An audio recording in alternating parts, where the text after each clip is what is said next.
Hello, and welcome back to the Blueprint Training Series. In this video, we're going to be taking a quick look at the forms section of your website. We're going to be using the Baroque blueprint as an example in this video, but rest assured, if you're on any of our other blueprints, the process is going to look super similar. With that being said, I'm going to flip over to the back end of the website.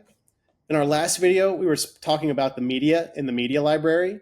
In this video for forms, we'll be here in the Forms tab.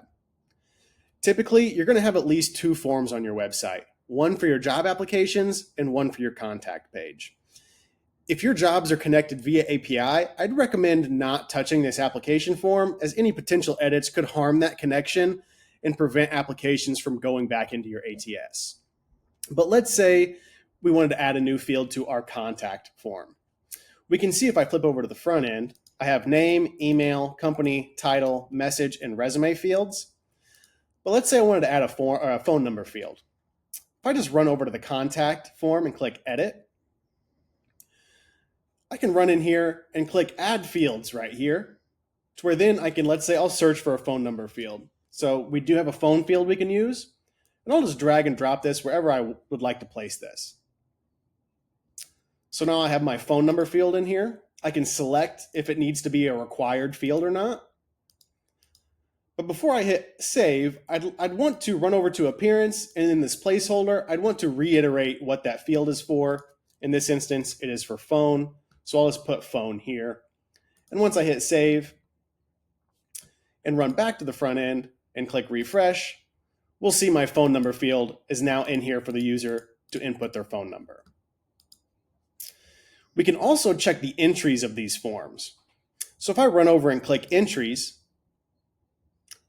it'll come with kind of this drop down here to where I can select which form I want to check the entries for.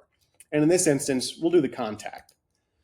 We can see we do have one entry in here, but this will essentially pile up all of those form submissions from the contact form into this list here.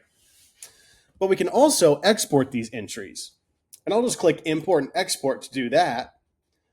And what I can do now is I'll just click export entries and then select the form that I want to export the entries for. In this case, I'll do the contact. I will just go ahead and hit select all fields. But what I can also do is select a date range in which those submissions came in to export for. Alternatively, I can leave it blank and it will export all submissions. And the last thing that I want to show on forms is we can actually dictate and change the email in which the application or the contact form notification goes to. And how we would do that is I just hover over the form that I want to change that notification email, and I would click or hover over settings and then click on notifications. Once I click on notifications, we'll see this admin notification. And this is the one I'm going to want to edit, to where I can click edit.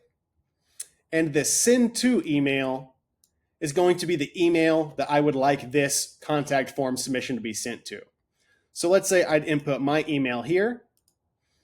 And once I would scroll down and hit update notification, anytime that somebody submits a contact form notification, that form would be sent directly to me.